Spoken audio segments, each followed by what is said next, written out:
السلام عليكم. امال دي عيون ايه دي يا باشا؟ عيون ايه دي؟ عين فطل. ده ميه عذبه كبريتيه؟ لا كبريتيه لا. ميه عاديه عذبه. امال دي عين ايه بقى؟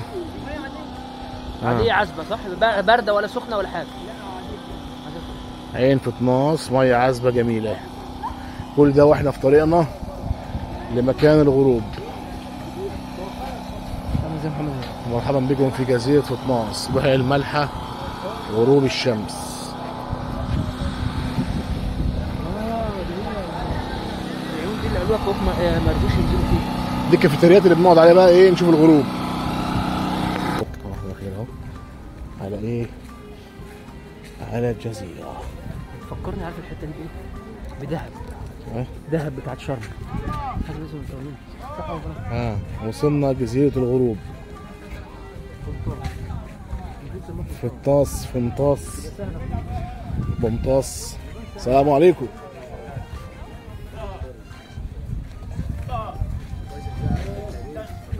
السلام عليكم باشا. نقعد بقى كده قاعده حلوه كده عشان نشوف الغروب كده، عشان الكلام ده يظهر في اليوتيوب. ايوه نقعد هنا في حابين تقعدوا ارضي او كراسي؟ ايه رايك، ارضي ولا ايه ولا حلو؟ جامايكا؟ ايوه خلينا كراسي احسن ولا ايه؟ خلاص ماشي.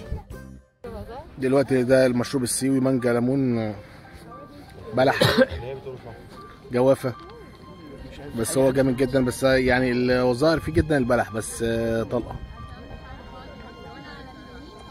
طعمه حلو. المشروبات دي اصحابنا فيه ب 50 جنيه وفي كافيتريات اخرى ب 70 جنيه. هنا المنظر برضو تحفه من جنب النخيل كده.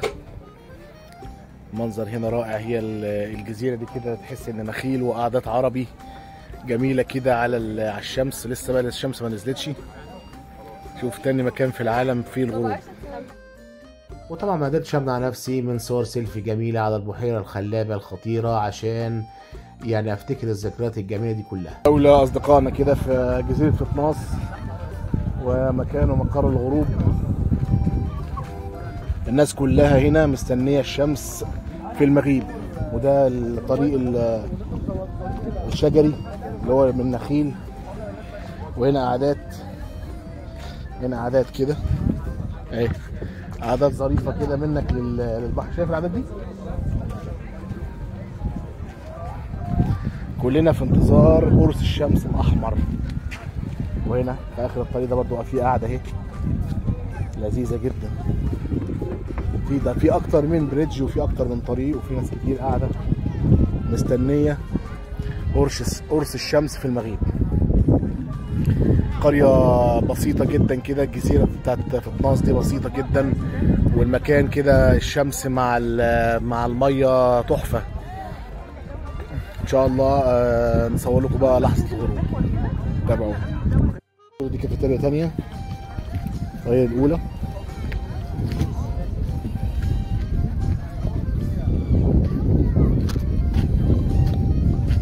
الناس بتجيب الاكل بتاعها. المشاية يا جماعه من جذوع النخيل. مشاية الممشى ده من جذوع النخيل. وهنا لاحظت الناس بقى كده من كتر الفتره اللي قاعدين فيها، اللي مدد واللي قاعد مريح، وناس نايمين على جذوع النخيل وكانه مرتبه او سرير.